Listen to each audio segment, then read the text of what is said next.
आज त्या संभाजी राजाचं कर्तव्यावर आज आम्ही मंदिरात आहे, माझ्या शिवाजी महाराजाच्या कर्तव्यावर आज मंदिरात आहे. नाहीतर पूर्व पाकिस्तान मुस्लिम, पश्चिम पाकिस्तान मुस्लिम आणि भारत मुस्लिमच झाला असतं. ही तुम्हा तरुण मंडळाला कळू द्या आणि माझ्या संभाजीला आणि शिवाजीला विसरू नका. माझ्या ज्ञानोबाला तुकाबाला इसरा, तिने ज्ञान मिळवलं पण हिने देह कष्ट करून हिनं आज राज्य उभा केलंय. तुम्ही सुद्धा सज्ज व्हा आणि हे राज्य उभा करा.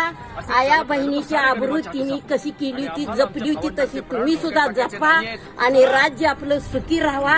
राज्यावर सरहद्दीवर युद्ध करायला जावा, आपल्या राज्याचं संरक्षण करा. तेव्हा आपला मराठा धर्म राहील, आपल्या मराठा राज्यात आपण सुखी राहू. हे मात्र तरुण मंडळानं माझ्या जाणलं पाहिजे, ही शिकलं पाहिजे आणि आज राज्यावर आपला जे आहे हे राखलं पाहिजे.